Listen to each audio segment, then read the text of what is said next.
Hello tout le monde, bienvenue au podcast Real Insiders. Le podcast qui donne la parole à celles et ceux qui façonnent l'immobilier d'aujourd'hui et de demain. Vous êtes prêts ? Let's go ! Ce podcast est parrainé par First Caution, la garantie de loyer sans dépôt. Je tenais à remercier Céline Frey et toute ses équipes pour leur confiance. First Caution est une entreprise qui parie sur l'avenir et qui parie sur les personnes passionnées par l'immobilier d'aujourd'hui et de demain, comme tous les insiders qui passent à travers ce micro. Si vous cherchez un partenaire visionnaire et aligné avec les enjeux de notre secteur, pensez à First Caution.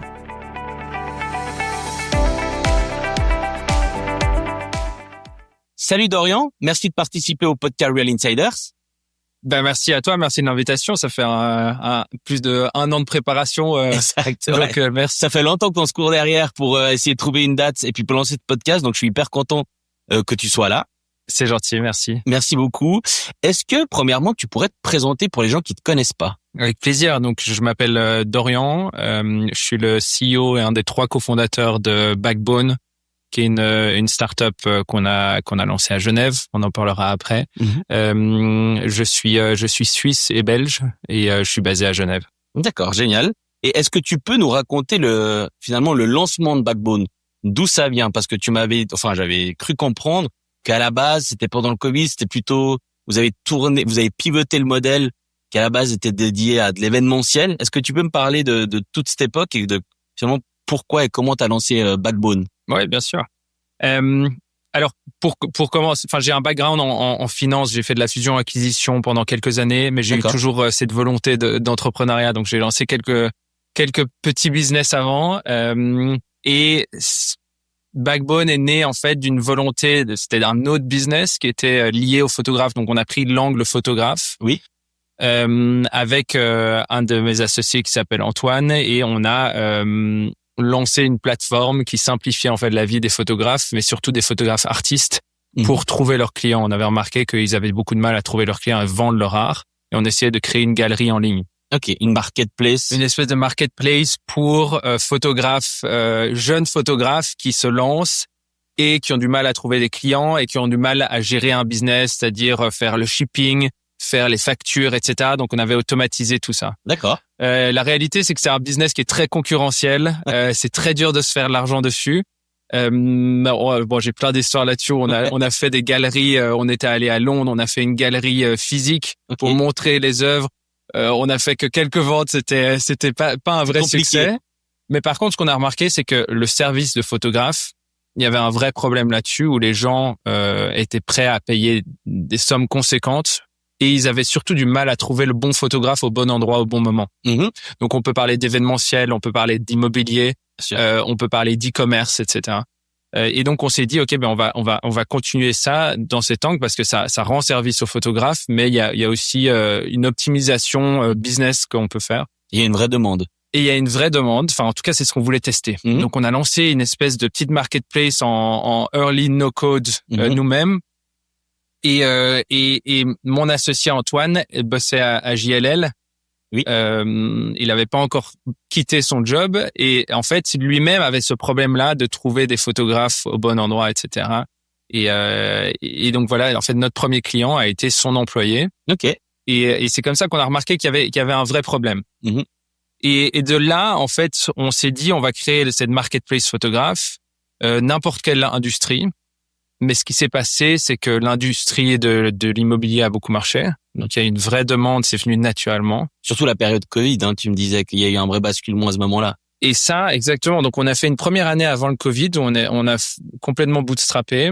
Et l'immobilier marchait bien, mais aussi l'événementiel et l'e-commerce. Oui. Et le Covid est arrivé. Covid a complètement tué tout ce qui est e-commerce, mais aussi surtout l'événementiel, qui était la moitié de nos revenus. Et on n'avait plus le choix que de dire, OK, on va à fond dans l'immobilier. Parce que étonnamment, durant le Covid, l'immobilier a continué à bien marcher. Bien sûr. Donc, on s'est dit, on double down là-dedans. Et naturellement, en fait, on est devenu une plateforme all-in-one pour l'immobilier et créer tous les contenus visuels immobiliers. Et on a remarqué que c'était en fait plus qu'une niche, mais un vrai marché, que c'était grand et qu'il y avait moyen de faire une belle boîte sur le long terme. Et qu'on répondait surtout à un vrai problème sur le long terme. D'accord. Et donc, c'est ça qu'on s'est dit, OK, on va maintenant full speed là-dessus. Et en quelques mots, parce que tu me dis qu'aujourd'hui, ça fait 6 ans quand même que vous avez la boîte. Ouais. Donc, vous êtes passé le stade des startups, on va dire. C'est une startup. On va y revenir après, exactement. En quelques mots, que fait Backbone aujourd'hui? Quelles sont les nouveautés? On va peut-être en reparler aussi. Et puis, quelle est votre vision à long terme, finalement? Il y a 3 questions en une. Tu veux prendre ton temps. Écoute, Backbone, on est maintenant au stade européen avec nos marchés principaux qui sont le marché d'art, donc Suisse, Autriche, Allemagne. On a une 50aine de personnes et j'aime toujours parler du problème qu'on essaye de résoudre. Et le problème principal est que quand nos clients qui sont des agents immobiliers veulent lister une nouvelle propriété, ça leur prend en moyenne 4 semaines de faire tout le processus, c'est-à-dire créer tous les contenus marketing, récolter toutes les informations, les documents, tout préparer, publier. Ça prend en moyenne 4 semaines. Et Ce qui est une réalité, parce que je l'applique tous les jours par mon travail. Et c'est vrai qu'en général, du moment que tu lances un projet et que tu veux le commercialiser, par exemple pour de la promotion neuve, ça prend 1 mois. Voilà. 3 semaines, 1 mois, oui. Voilà. Clair. Et encore, la Suisse est assez optimisé sur certains éléments, c'est-à-dire que la data est relativement publique. Oui. Si tu vas dans d'autres pays, il y a l'accès à l'information qui est beaucoup plus compliqué. Je pense notamment à l'Allemagne, etc. Mais c'est un autre sujet. Et donc le problème est que on prend 4 semaines pour lister une propriété. Notre mission est de réduire ça à quelques secondes. Ok. Donc on veut créer tout un environnement marketing, un écosystème marketing qui va permettre à l'agent immobilier de dire, en fait, demain je veux que cette propriété soit listée sur toutes les plateformes et que tout mon contenu marketing soit prêt pour la suite. D'accord. Donc c'est ça la mission, on va dire la vision long terme. Oui. Et pour le moment, on fait une centaine de milliers de propriétés par an. Oui. Et on a une volonté d'aller chercher plus de 10 millions par an. Donc ça passe par développer les marchés comme l'Allemagne ou d'accroître sur d'autres pays, sur le monde. Alors oui, il y a une notion internationale. Alors je pense que il y a déjà beaucoup de travail au niveau européen et l'Europe, on pourra en parler, mais l'Europe a un marché qui est quand même assez compliqué à s'étendre, surtout en PropTech, parce qu'il y a des notions, il y a des régulations qui sont très différentes. Il faut localiser son produit. Déjà, juste en Suisse, avec les communes, c'est compliqué. Donc, exactement. Je pense que dans le monde, enfin, en Europe. Déjà, les cantons, il y a des notions. On était en train de réfléchir à. En Allemagne, on a réussi à produire les certificats énergétiques. Maintenant, en Allemagne, partout en Allemagne, nos clients peuvent demander un certificat énergétique et en 24 heures, ils l'ont directement dans la plateforme. Donc, c'est en quelques clics, ils l'ont. On essaie de faire la même chose en Suisse. Mais le problème de la Suisse, c'est qu'il y a des réglementations énergétiques différentes dans chaque canton. Ce qui fait que nous, on a une volonté de créer une solution qui marche. Donc, en quelques clics, ça prend quelques secondes pour le client et que c'est livré en 24 heures. C'est plus compliqué. C'est beaucoup plus compliqué. On va y arriver, mais ça prend un peu plus de temps. Et donc, oui, cette notion d'expansion internationale pour nous est clé. On a plusieurs stratégies pour le faire. On a une volonté de devenir le leader européen en premier. On veut pas encore aller aux US. La raison est que pour aller aux US, il faut vraiment des gros muscles. Oui. Il faut beaucoup de cash pour y aller. Donc, je pense que en fait notre play c'est de devenir déjà une belle boîte européenne pour après s'étendre de manière globale. Ok. Et ça, c'est lié au fait que vous devez faire de la quantité pour être rentable ou pas du tout? Dans une logique d'entrepreneur, on va poser des questions très entrepreneurs pour les gens qui veulent lancer leur start-up, par exemple, dans l'immobilier. Est-ce que c'est l'un des points clés, finalement, si tu veux scaler? Le marché suisse, au bout d'un moment, il est limité, les agents immobiliers aussi. Ouais, ça, c'est un bon point. Pour revenir à ton premier point, la rentabilité, c'est en fait un autre sujet, de la manière, donc, comment est-ce que tu construis ton business pour créer de la rentabilité? Nous, là, ça fait maintenant, un moment qu'on est rentable, mais ça veut pas dire que on a des moyens infinis pour s'étendre globalement. Donc ça c'est un sujet. Le deuxième sujet par rapport à est-ce que la Suisse en fait est un bon marché pour lancer une boîte, surtout en PropTech, c'est assez compliqué à répondre et j'arrête pas de vaciller entre oui c'est un bon marché et non c'est pas un bon marché. Parce que oui c'est un bon marché parce que c'est un marché en fait qui est très spécifique. qui en fait est pas très, il y a pas beaucoup de monde non plus dans le sens où il y a pas beaucoup de compétition. Mais il y a beaucoup de barrières à l'entrée, donc. Mais il y a beaucoup de barrières à l'entrée, donc même les leaders en dehors de la Suisse ont du mal à rentrer en Suisse. Donc si tu décides de créer quelque chose en Suisse, c'est intéressant parce que tu peux vite te faire ta niche et créer. Par contre, à partir d'un moment, et c'est pas que dans l'immobilier, hein, c'est dans beaucoup de marchés, Bien mais sûr. c'est à partir du moment où tu as la Suisse, et déjà c'est dur, Suisse romande et Suisse allemande, mais à partir du moment où tu es en Suisse, ça devient encore plus compliqué de partir à l'extérieur. Ok. Parce que en fait, c'est un marché qui est tellement spécifique. Et surtout Que dans les l'immobilier, règles, les règles sont tellement différentes en Suisse, D'un pays à l'autre même. Hein. d'un pays à l'autre, qu'en fait, on sous-estime le temps de prendre pour aller dans d'autres pays. Ok. Et nous, on considère qu'entrer dans un autre pays, ça prend 3 ans minimum. Ok. Surtout que l'immobilier, par définition, c'est immobile, donc c'est des marchés qui sont locaux, donc des fois ça se passe autour d'un café. Hein. Des fois, Voilà. tu vois un peu comme il est ce milieu, donc il y a forcément plein de techniques d'acquisition, mais ça reste quand même un marché où on aime bien les gens, les relations, et puis donner à ton copain, on va dire, la réalisation entre guillemets de ton site internet, parce qu'il y a des contrats à faire derrière, X, Y, Z. Donc c'est un milieu qui est très spécifique. On va en reparler. Mais pour aujourd'hui, comment on fait pour lancer une start-up dans l'immobilier? Est-ce que tu as des conseils à donner? Une start-up spécifique dans l'immobilier. Il y en a plusieurs qui sont passés par ici, et il y a pas mal de barrières à l'entrée en termes de réglementation, mais on me dit souvent que du moment qu'on a passé cette barrière, il y a quand même un taux d'adoption qui est haut, parce que du moment qu'on a convaincu, le marché se comporte comme des smart followers, donc tout le monde y va. Une personne a fait une vidéo avec un courtier, maintenant tout le monde fait des vidéos avec le courtier face cam, tu vois ce que je veux dire? Est-ce que toi t'as des conseils pour lancer une start-up dans ce milieu-là? Ben écoute, moi le conseil c'est le même en fait que ce soit dans l'immobilier ou pas, c'est que il faut toujours partir du problème. Il faut vraiment comprendre le problème qu'on veut résoudre et apporter une vraie solution. Donc faut être à l'écoute du client et ou du potentiel client et essayer de répondre à une vraie demande. Parce que je vois plusieurs scénarios où il y a un fondateur qui est passionné par un challenge. Je pense pas, j'appelle pas ça un problème, c'est un challenge qui se met et qui veut résoudre, mais en réalité, c'est pas un problème du marché. C'est une voie de garage, quoi. Voilà. Donc il faut vraiment se concentrer sur le marché et essayer de résoudre un problème là-dessus pour lancer cette. Mais bon, si tu me parlais d'immobilier, en réalité, ça s'applique à n'importe quelle industrie. Ouais, c'est clair. Et vous avez dû lever des fonds? On a levé. Alors, on n'a pas dû lever. On a commencé la première année. On a bootstrap. Donc, on a quitté notre job au début. On se payait pas de salaire, donc c'est un semi bootstrap, c'est-à-dire qu'on se subsidait. Mais pendant 1 an, on a réussi à monter les revenus sans fonds externes. Et après, on a fait le choix de prendre des investisseurs pour accélérer la croissance, parce qu'on a considéré que c'est un marché où il faut aller vite d'un point de vue innovation technologique et d'un point de vue expansion ou part de marché. Et que pour gagner là-dedans, il faut qu'on ait un partenaire financier pour accélérer. Et le choix de l'investisseur, il est alors financier, mais est-ce qu'il est aussi technologique ou de networking?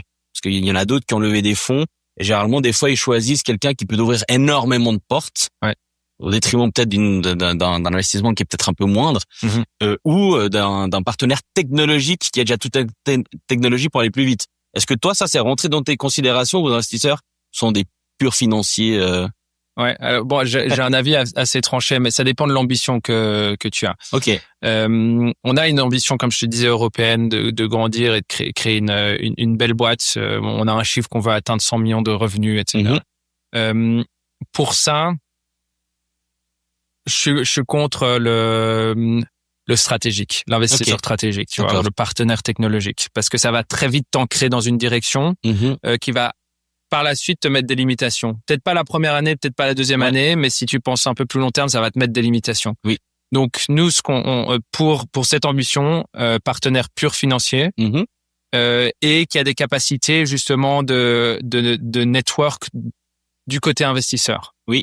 C'est-à-dire qui est capable de dire en fait, si on veut relever ensuite, hop, ils ont les bonnes personnes. Ça se connecte. Et grandir d'un point de vue européen. Donc, tu as envie d'avoir des gros fonds. Oui. Ils sont capables de rajouter de l'argent si on continue à grandir et si on veut continuer à lever. Oui. Et donc ça, c'était la stratégie de base. Et donc, vous avez fait plusieurs levées de fonds ou vous en avez fait qu'une? On a levé 10 millions au total. Ok, 10 millions. Ouais. Et aujourd'hui, vous êtes combien de personnes dans l'équipe? C'est vrai que ça une cinquantaine. Cinquantaine, ouais. Dans toutes les régions dans lesquelles vous êtes présente. Voilà, on va dire que le bureau principal, donc en Suisse, on a 2 bureaux à Genève et à Zurich. Et puis après, le plus gros bureau, il est à Berlin, juste par la taille de marché en fait, avec l'Allemagne qui est bien plus grande. Et on a aussi une équipe en République tchèque qui est plus développeur et tech. Voilà. Les coûts sont un peu moins. Oui, mais il y a aussi beaucoup de talents. En fait, ils sont pas beaucoup moins. J'espérais qu'ils soient encore moins, mais malheureusement ils le sont pas.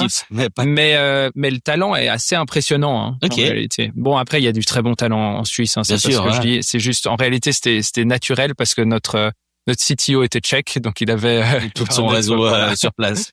Et comment tu gères justement cette expansion dans un secteur très local, finalement à l'international? Comment tu t'es dit, ok, je vais me faire l'Europe et on commence par l'Allemagne, l'Autriche, et puis non à la France, non à l'Espagne? On a l'avantage, l'avantage de lever des fonds, c'est que tu peux faire des tests. Ok. Bon, il y a plusieurs stratégies, mais bien sûr. Dans ton go-to-market, tu peux aller tester des marchés avec un budget qui est clair. Oui. Et voir ce qui marche et ce qui marche pas. Ouais. Et naturellement, ton produit va être plus orienté sur certains marchés que d'autres. Ok.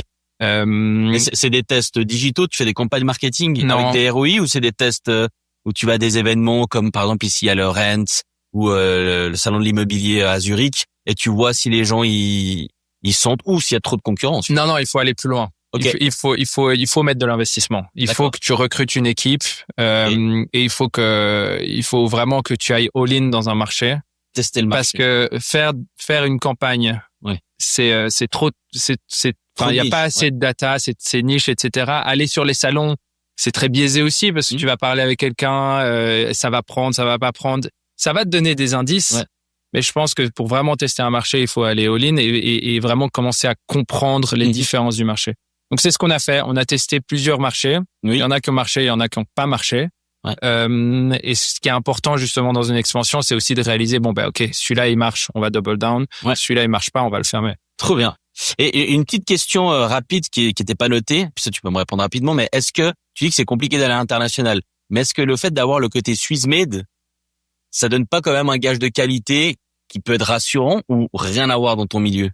Enfin, dans ton milieu, dans ce que tu propose comme Écoute, malheureusement, on n'a pas cette chance. Okay. Non, ça aurait été bien, mais le Swiss made est pas important dans le milieu, mais simplement parce que c'est un milieu local et à chaque fois en fait, ils sont intéressés par ce qui se passe dans leur région. Ouais. Et si t'as pas un bureau local avec des personnes qui parlent ta langue, et ben ça marche pas. Okay, c'est aussi simple que ça. D'accord. Donc dans notre stratégie d'expansion, par exemple, on ouvrait l'Espagne. Oui. Et ben on n'engage que des Espagnols. Oui. Et qui peuvent développer le réseau. Voilà. Ok. Et si tu devais relancer Backbone demain, tu changerais quoi finalement dans ton go-to-market justement? Est-ce que tu as déjà fait un peu un flashback, un retour en arrière? Tu t'es dit ça, on n'aurait jamais dû faire comme ça, quoi. C'est une bonne question.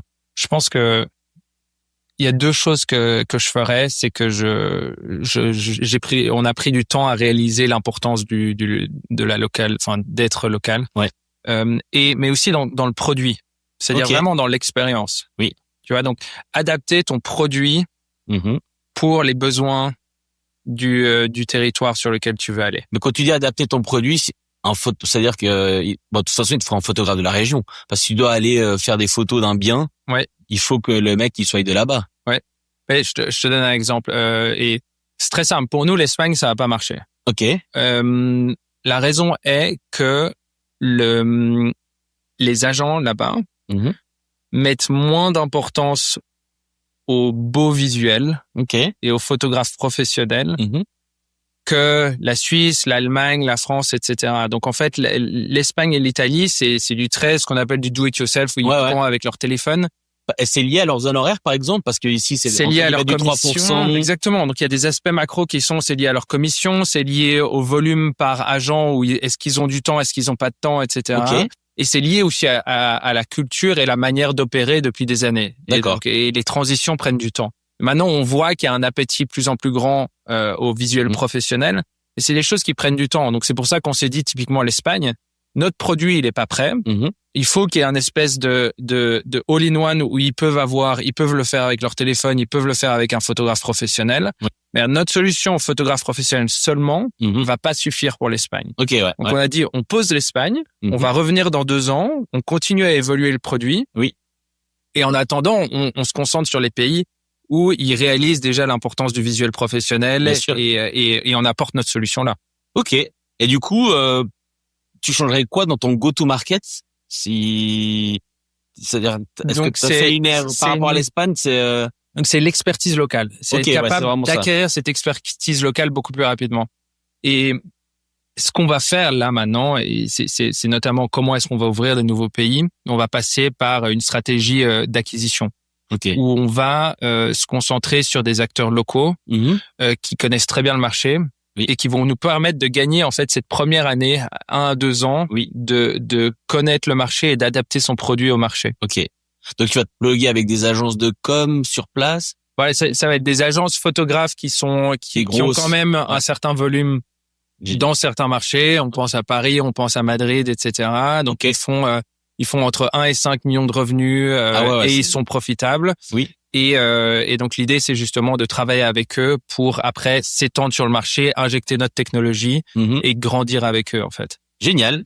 Et on a fait, pour rebondir à ça, pour la partie technologique, on a fait ensemble. J'avais fait une conférence à l'HEC Alumni et t'étais le suivant. Du coup, j'étais venu te voir, même si on se connaissait un petit peu déjà. Et tu disais un truc qui m'a vraiment interpellé, parce que j'y avais pas pensé. Et je trouve que c'est presque le plus intéressant, c'est qu'aujourd'hui on parlait des IA, puis on parlait de ChatGPT. Alors peut-être que je me trompe dans ma mémoire, mais tu me parlais que tu avais d'une façon ou d'une autre l'ambition de devenir le ChatGPT de l'imagerie, parce que finalement tu vas stocker énormément de data, énormément de photos, t'as la géolocalisation. Est-ce que tu peux m'en parler de ça, ou est-ce que... Bien sûr. Non, mais c'est incroyable en fait. C'est la vision, et donc c'est un peu plus que juste un ChatGPT où on veut vraiment devenir l'agent IA du marketing immobilier. Oui. Et ça c'est notre stratégie, long terme. On a on pense de manière générale, et tu le vois dans leur stratégie OpenAI, Anthropic, etc., que les outils IA doivent être fondamentalement intégrés avec le processus de celui qui l'utilise. Ok. Donc l'agent immobilier, on va pas utiliser, pour le moment il l'utilise, mais sur le long terme, il va pas utiliser juste ChatGPT pour écrire un texte ou corriger des fautes d'orthographe. Non, mais pour tout son métier, tu vois. Oui. Il va pas utiliser un LLM simple. Il va utiliser une solution qui est customisée pour ses besoins. Oui. Qui comprend exactement qu'est-ce que il attend de cet outil. Et qui est complètement intégré dans son travail journalier. Tu vois. Ok. Donc c'est pour ça que nous, notre vision à Backbone, c'est qu'on considère que on veut être spécialiste dans le marketing immobilier et on veut intégrer des outils IA dans le processus de marketing immobilier. Ok. Mais donc c'est pas juste un text box, etc. C'est vraiment un truc spécifique. Donc un exemple, c'est sur l'imagerie. Tu mentionnais l'imagerie. Oui, parce que vous avez une base de données que peu de personnes ont, je dirais presque même dans le monde, en termes de photos immobilières par rapport à une localisation. Alors finalement, le produit final appartient aux personnes qui achètent les photos d'un photographe d'image de synthèse. Mais vous avez une donnée qui aujourd'hui est déjà assez conséquente sur certaines régions. Voilà.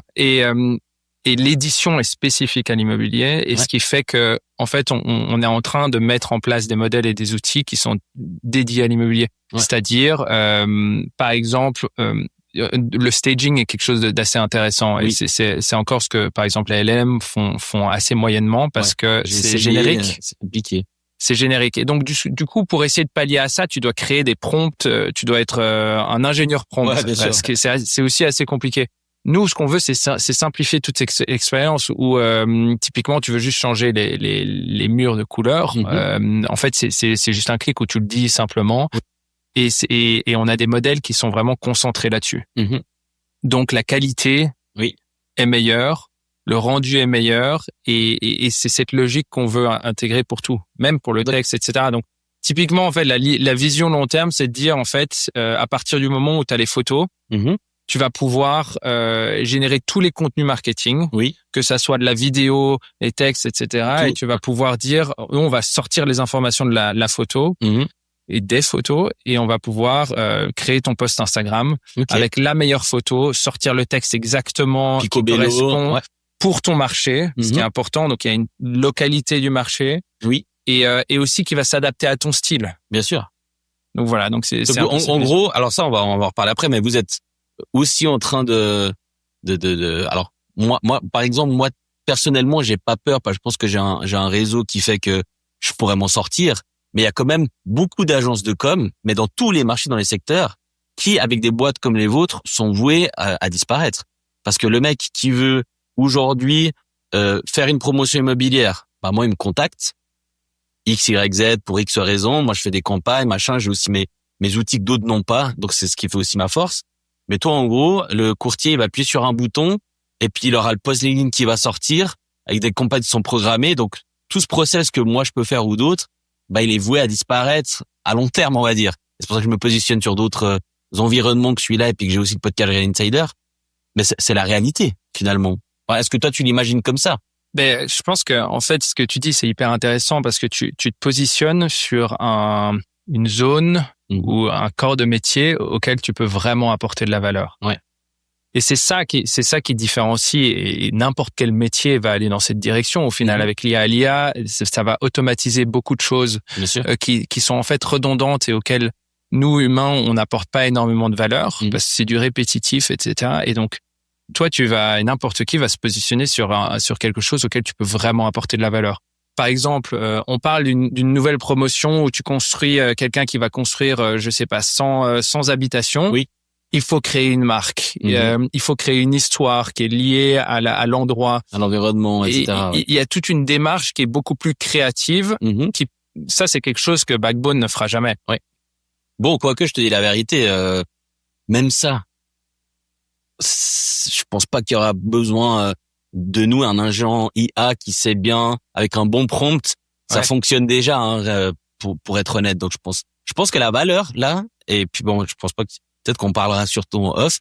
Je pense que la valeur ajoutée, ça sera justement la valeur où tu vas plutôt conseiller en amont tous ces gens-là de faire les choses correctement avec le bon prompt. Ouais. Donc être une sorte de conseiller consultant plutôt que celui qui produit.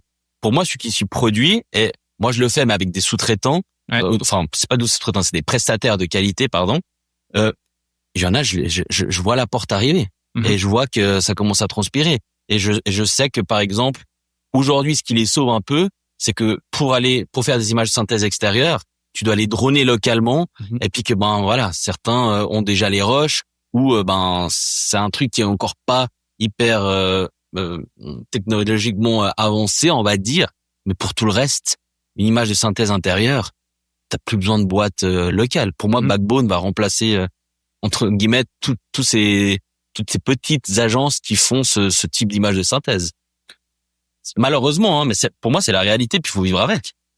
Ouais, je pense, mais ouais, exact, c'est ça. Mais on va devenir, je pense que être le juge émotionnel de ces agents IA est quand même très important. Tu vois ce que je veux dire? Bien sûr. Donc il y a une notion qui est de dire qu'en fait, si tu veux te concentrer dans cette niche, tu vas créer une expertise qui va te permettre d'ajouter cette valeur ajoutée au-dessus des agents IA qui vont automatiser, on va dire, la production. Oui. Mais toi, tu vas rester le juge émotionnel, le conseiller. Oui.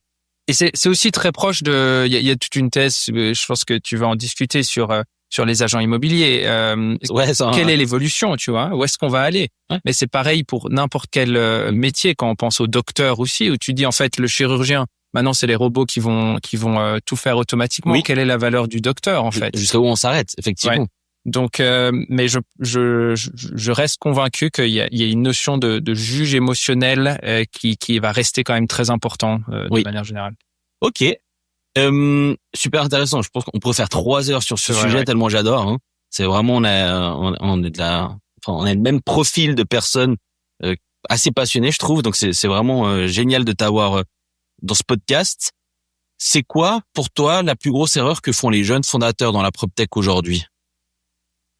Alors, je pense que la plus grande erreur, c'est lié au premier point qu'on disait, mais c'est surtout être capable. Quand tu es un fondateur, tu dois être capable de vendre ton produit. Oui. Si tu le vends pas, je pense que c'est pas un problème que c'est toi qui est pas bon en vente ou en réalité c'est soit qu'il y a un vrai problème dans le produit. Il fit pas ton marché. Ouais. Oui, soit t'as pas une vraie, tu l'as pas en toi, si tu vois ce que je veux dire. Ouais. T'as pas une vraie volonté de le faire marcher. Parce que je suis convaincu que les fondateurs, quand tu lances ta boîte, tu dois être capable de vendre ton produit. Oui. D'ailleurs, même s'il n'existe pas. Ouais, bien sûr. Et je pense que c'est une des principales erreurs, c'est en disant en fait non, moi je suis pas bon en vente, ouais. je vais recruter un vendeur qui va vendre le produit et qui va vendre et naturellement ça va venir tout seul. Ouais. Et ça ça a jamais fonctionné quoi. Ouais. OK. Pour rebondir sur l'IA, vous avez lancé un concours, j'ai vu sur LinkedIn, vous avez lancé un concours interne pour pousser l'adoption des agents IA chez Backbone. J'ai pas cliqué, je suis pas allé plus loin, mais si tu peux leur raconter ce que c'est, j'ai trouvé assez sympa. Je crois qu'il y a 1000 francs ou 10 000 francs à gagner. Enfin, je me rappelle plus trop. Ouais, c'est un prix en interne. Donc, c'est un concours qu'on a lancé en interne en disant, voilà, là, on a 2 mois. On veut accélérer l'adoption des agents IA dans n'importe quel département. Et du coup, ils peuvent faire des équipes et ils ont 2 mois pour lancer un agent IA. OK. Sur le sujet qu'ils choisissent, qui doit être lié à l'équipe ou à Backbone de manière générale. Ouais. Mais c'est pas à vocation client ou quelque chose comme ça. C'est plus en interne. C'est lié à la productivité. Et la meilleure équipe gagne 10 000 francs. Et puis ça, il est fini le concours? Vous avez déjà voté? Non, la deadline c'est le 30 septembre. OK. Donc votation ça va être ça va être mis. On fait un gros off-site à Lisbonne fin octobre et ça va être là. Donc on fait un peu. Tu vois, ça t'es vraiment en mode, culture d'entreprise. Ça je trouve génial. Et je pense que les mecs ils sont trop chauds à développer cet agent IA. Je pense que t'as des experts en prompt engineering chez vous. Oui, mais ce qui est vraiment intéressant et je pense pourquoi on a décidé de lancer ça, c'est parce que on a réalisé, vu que tu vois, ça fait 6 ans que Backbone existe. Avant Covid, avant ChatGPT et d'autres. En fait, il y a pas une logique de croissance et de développement. Oui. Qui est liée à l'IA. Et c'est ce qu'on a remarqué en interne parce que t'as beau lancer des features IA pour tes clients, où t'as une équipe tech et où t'as des experts IA dans ton équipe tech. Oui. Ça veut pas dire que tes autres équipes ont une culture AI first et réfléchir IA en première. Oui. Et ça, c'est hyper intéressant parce que tu remarques que du coup, il y a certaines équipes qui vont beaucoup plus vers l'avant. Oui. Il y en a d'autres qui, en fait, restent dans les mécanismes anciens. Oui. Et le mécanisme ancien, c'est typiquement, j'ai un bottleneck là. Ouais. Ça me prend trop de temps. Donc bottleneck pour les auditeurs, c'est qu'il y a un souci, quoi, en gros. Oui, voilà. Ça me prend trop de temps. J'ai une tâche qui me prend trop de temps. C'est répétitif. Je vais recruter. Ouais. Je vais prendre une nouvelle personne pour me faire cette tâche. Alors que la logique IA, c'est non, en fait, je vais essayer de l'automatiser. Ouais. Et maintenant, tu peux être capable de l'automatiser sans avoir des notions tech, etc. Bien sûr, et donc, c'est un peu cette dynamique qu'il faut insuffler.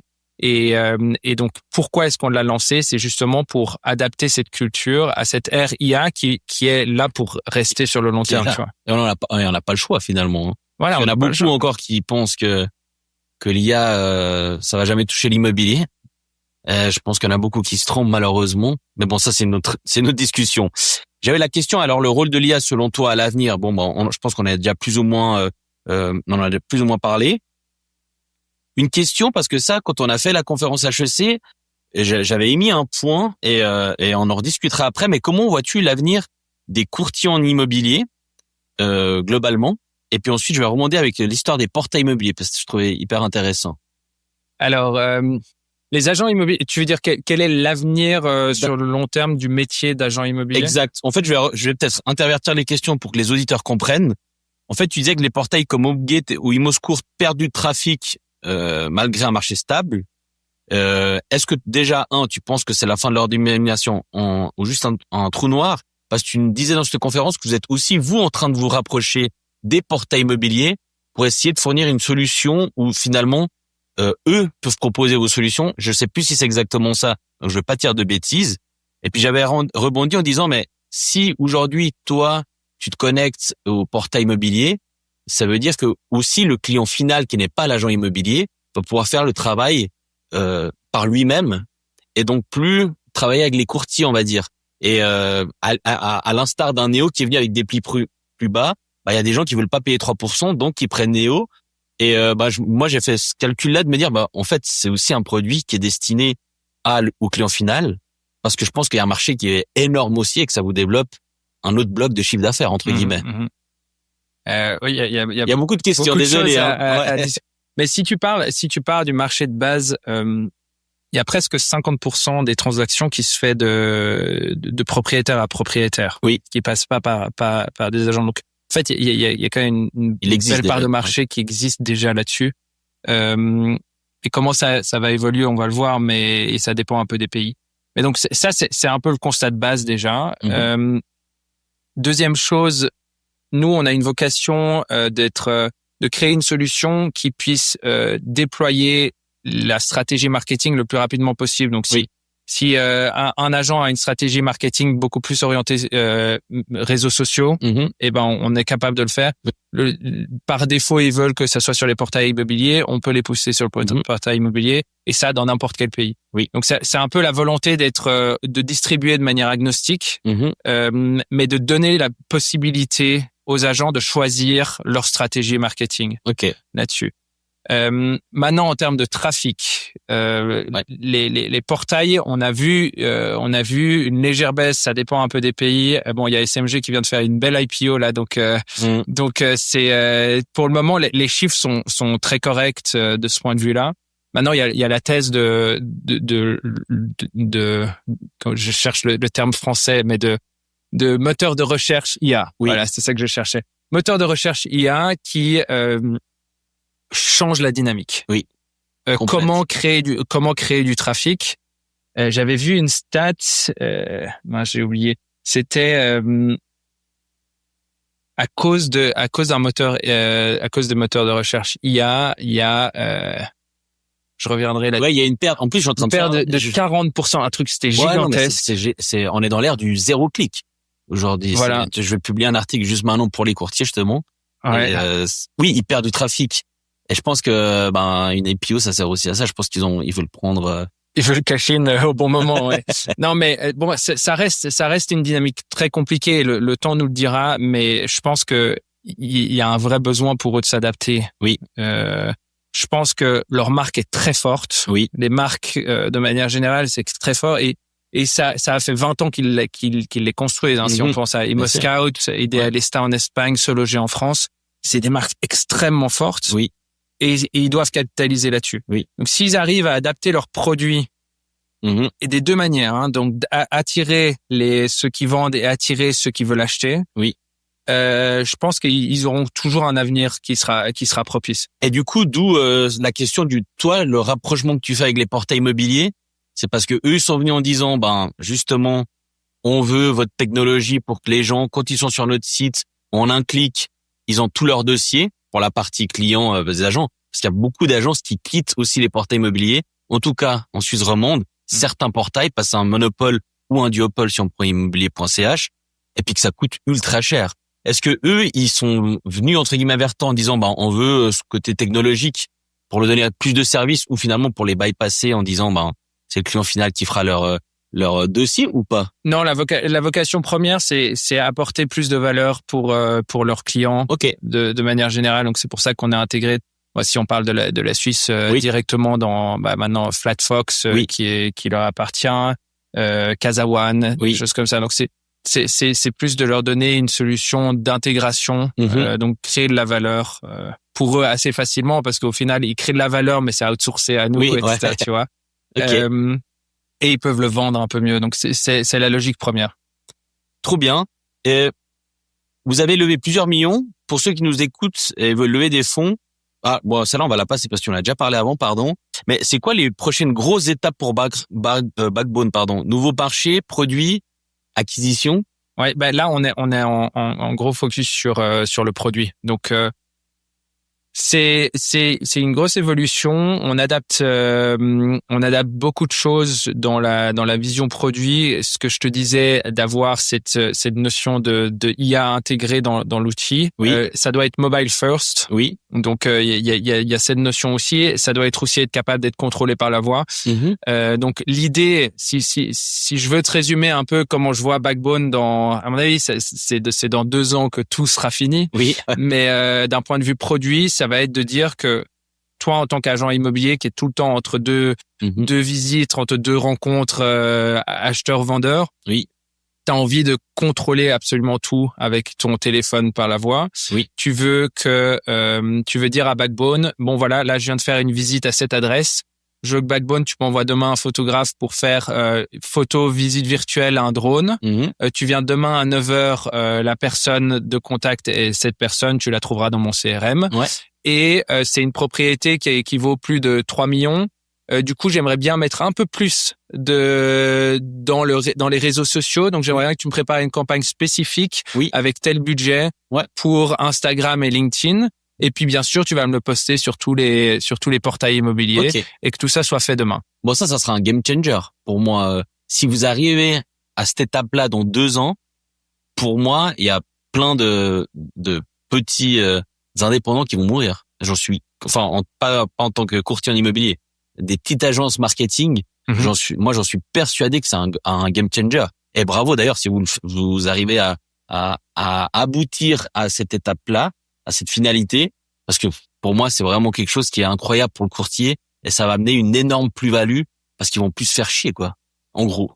Oui, on vulgarise. Écoute, on se concentre sur apporter de la valeur le plus possible à nos clients. Et à nos photographes. Oui. Je pense que la volonté d'avoir justement aussi cette dualité permet de créer de la valeur des 2 côtés. Et on se concentre, comme je te disais, et en rappelant l'erreur à pas faire, c'est de se concentrer sur le problème. Oui. Et donc là, il y a un vrai problème. Et on veut l'atteindre, tu vois, réduire ce temps de listing en quelques secondes. Ouais. Et pour nous, ça, c'est la solution. Oui. Et voilà, on va la tenter. Et je pense que les échos de manière générale, quand j'en parle aux clients, est extrêmement positif. Et donc, on a beaucoup qui nous disent, OK, dès que c'est prêt, vous nous dites, nous, on veut le tester, etc. Trop bien. Donc, c'est dans cette direction. Le dernier point, dernière question. Alors, c'est un peu pour contredire ce que tu viens de dire, mais lors de cette fameuse conférence HEC, il y avait une personne, on taira le nom, qui disait que justement, Backbone n'avait pas d'avenir, ce que j'ai jugé très dur. Et surtout, c'est à cause de l'IA. Selon toi, qu'est-ce qui pourrait tuer cette boîte? Parce que finalement, un ChatGPT ou autre, pour vulgariser, pourrait faire ce que toi tu vas proposer. Alors, est-ce que t'en es conscient de ça? Est-ce que c'est pour ça que tu veux augmenter ta chaîne de valeur en faisant one-stop shop et tu mets beaucoup de produits ou de cordes à ton arc pour que vous soyez indispensable? Parce que la pure génération d'images de synthèse d'intérieur, peut-être qu'il y aura pas besoin de Backbone, que ChatGPT sera amplement suffisant dans 2, 3, 4, 5 ans du moment que t'importes le plan de construction et puis les plans d'architecte, quoi. Ouais. Non, c'est tout à fait possible, c'est même très probable. Et c'est pour ça que on est en permanence dans une notion d'évolution et de challenger en permanence comment est-ce qu'on opère et tout le temps apporter des nouvelles solutions. Et c'est intéressant. Je serais curieux de discuter avec cette personne pour savoir pourquoi est-ce qu'il avait cette vision. Mais je pense qu'en réalité, c'est une notion qui s'applique pas seulement à Backbone, c'est une notion qui s'applique à toutes les boîtes. C'est sûr. Quand tu vois des cas historiques comme Apple, ils ont failli mourir plusieurs fois dans leur histoire. Et maintenant, c'est une des plus grosses boîtes. Je pense à la deuxième après Nvidia. Il y a toujours une notion, et je pense que c'est ça le plus gros risque de n'importe quelle boîte, c'est de se dire, OK, en fait, on a créé une belle boîte, ça marche bien, et on va s'arrêter et on devient complaisant. Et c'est ça le plus gros risque de n'importe quelle boîte. Alors que c'est sûr, si cette personne voyait le marché, enfin le business tel qu'il est, je suis d'accord avec lui que dans 20 ans, tel qu'il est, ça va pas marcher. Il faut continuer à adapter, il faut continuer à apporter des nouvelles solutions, à innover et à être très proche du client. Et donc c'est dans cette logique qu'on continue à avancer et dont la vision que je viens de te mentionner avant.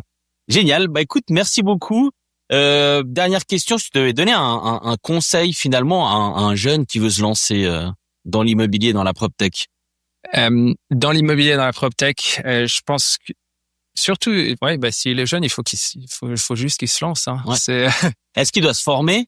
Toi, Moi, je t'as pense fait pas, des écoles ou est-ce que c'est juste entre guillemets la bonne idée, bien analyser la chose? Enfin voilà. Non, je pense que il faut être proche du problème et proche du client. Il faut être capable de le vendre soi-même. Mm-hmm. Il faut tout donner. Je pense que ce qu'on se rend pas compte quand même, c'est que quand l'énergie que ça prend. Ça prend beaucoup d'énergie. Je suis à Munich, après je pars ici. Enfin, les gens ils se rendent pas compte que on est les deux un peu cernés, ça bosse beaucoup. Et que tu es tout le temps en déplacement vu que t'es à l'international, en Europe. Oui, les entrepreneurs de manière générale et créer une boîte, c'est pas quelque chose de facile et c'est pas quelque chose que je recommanderais à n'importe qui. Il faut vraiment l'avoir en soi et savoir pourquoi est-ce que tu veux le faire. Et si t'es sûr de vouloir lancer quelque chose, lance-toi. Je dirais que surtout si t'es jeune, il faut le faire parce que t'as très peu de responsabilités, pas de famille, etc. Tu vas retomber sur tes pattes, ouais. Je pense qu'il faut le faire avec une notion d'objectif précis, où tu vas te dire, OK, je me donne 1 an, voilà mes objectifs, et t'essayes de délivrer là-dessus, et voilà, et avancer comme ça. OK. Génial. Écoute, merci beaucoup. C'était hyper intéressant. Bienvenue dans la communauté Real Insiders. Et puis, on fera le point d'ici 10 ans pour voir si vous avez pris tout le marché, espérons mondial aussi, avec les États-Unis, etc. Mondial, même peut-être Mars. Merci, Darien. Merci, Joël. C'était un plaisir. Ce podcast est parrainé par First Caution, la garantie de loyer sans dépôt. Je tenais à remercier Céline Frey et toute ses équipes pour leur confiance. First Caution est une entreprise qui parie sur l'avenir et qui parie sur les personnes passionnées par l'immobilier d'aujourd'hui et de demain, comme tous les insiders qui passent à travers ce micro. Si vous cherchez un partenaire visionnaire et aligné avec les enjeux de notre secteur, pensez à First Caution.